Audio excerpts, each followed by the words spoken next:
Hai adik-adik, ketemu lagi sama Kak Titi. Kali ini kakak akan membahas soal pada buku Senang Belajar Matematika kelas 4 SD, soal halaman 193 sampai 196. Pembahasan kali ini untuk soal nomor 11 sampai 20.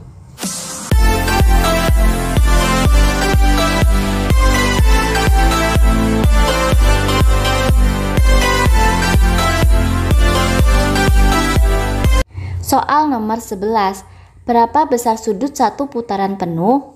Nah adik-adik, besar sudut satu putaran penuh adalah 360 derajat. Soal nomor 12, tentukan besar sudut tumpul pada gambar jajar genjang berikut. Nah adik-adik, di sini pada jajar genjang ada 4 sudut yang saling berhadapan, di mana setiap sudut yang saling berhadapan yaitu sama besar. Sudut A besarnya sama dengan sudut C dan sudut D besarnya sama dengan sudut B. Perlu adik-adik ketahui, sudut tumpul yaitu sudut yang besarnya lebih dari 90 derajat. Untuk penyelesaian soal nomor 12 yaitu yang merupakan sudut tumpul pada bangun jajar genjang di atas adalah sudut B dan sudut D. Besar sudut B sama dengan besar sudut D. Coba kita cek menggunakan busur derajat. Nah, sudut B di sini menunjukkan pada angka 120 derajat. Kemudian untuk sudut D di sini besarnya juga 120 derajat. Berarti besar sudut B dan sudut D yaitu 120 derajat. Soal nomor 13. Berapa jumlah sudut segi 7 tak beraturan berikut ini? Nah, adik-adik, di sini kakak mau kasih tahu bagaimana rumus untuk mencari sudut segi N. Rumus jumlah besar sudut segi N adalah N dikurangi 2 dikali 180 derajat. Di sini karena segi 7, maka N-nya sama dengan 7. Nah, di sini besar sudut yang akan kita hitung ada 7. Nah, 1, 2, 3, 4, 5, 6, 7.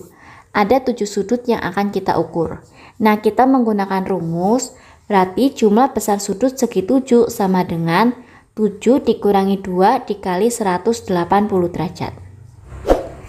Sama dengan 5 dikali 180 derajat, hasilnya yaitu 900 derajat.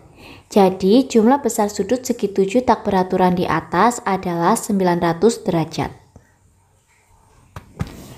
Soal nomor 14. Diketahui sebuah segitiga mempunyai sudut 50 derajat dan 100 derajat.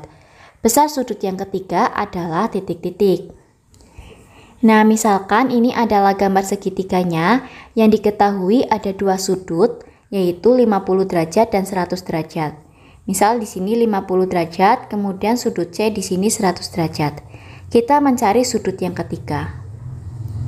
Nah, adik-adik harus tahu kalau jumlah besar ketika sudut segitiga adalah 180 derajat. Jadi, kalau ketika sudutnya kita jumlahkan, besarnya adalah 180 derajat. Berarti sudut yang ketiga yang kita cari yaitu 180 derajat dikurangi dua sudut yang diketahui. 50 derajat ditambah 100 derajat. Sama dengan 180 derajat dikurangi 150 derajat, hasilnya adalah 30 derajat.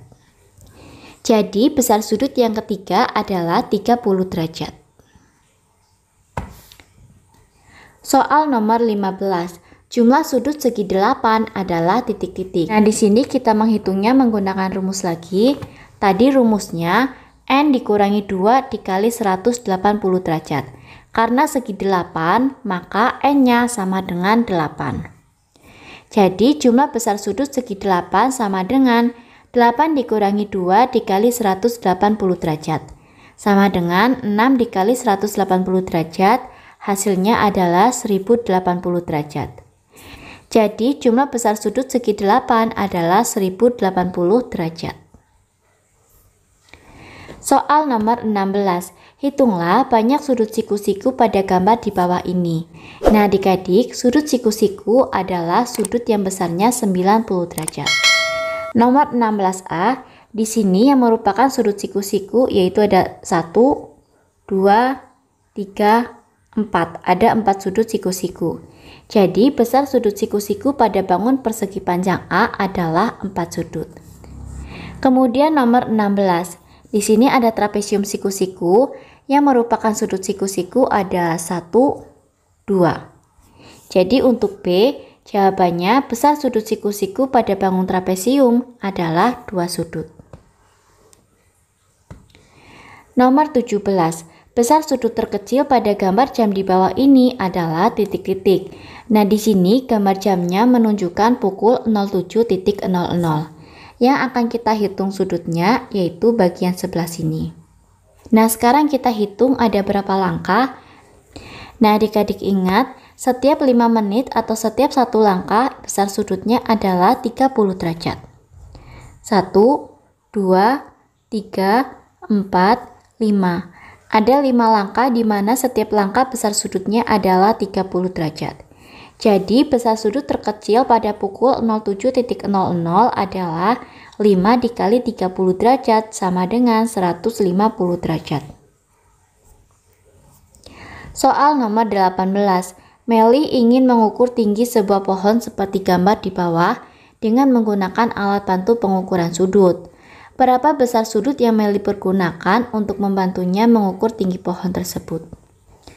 Nah, di sini ada sebuah pohon, besar sudut yang akan kita ukur yaitu sudut alfa. Di sini kita gunakan busur derajat. Nah, busur derajat ini kita menggunakan ukuran derajat yang di dalam.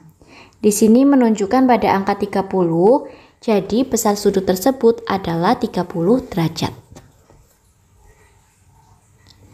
Soal nomor 19. Ayah Udin ingin memperbaiki atap rumah yang bocor dengan menyandarkan sebuah tangga ke tembok seperti pada gambar. Ukurlah besar sudut yang terbentuk pada tangga yang disandarkan tersebut dengan menggunakan busur derajat. Berapa masing-masing besar sudutnya?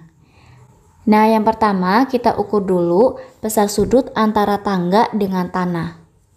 Nah, yang ini di sini kita menggunakan ukuran derajat yang di dalam menunjuk pada angka 60. Jadi besar sudut antara tangga dengan tanah adalah 60 derajat. Kemudian kita ukur besar sudut antara tangga dengan tembok. Nah, yang kita ukur di sini menggunakan ukuran derajat yang di dalam menunjuk pada angka 30.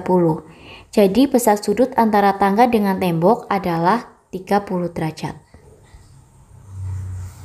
Soal nomor 20. Seseorang memandangi puncak dari Tugu Monas seperti gambar di bawah ini.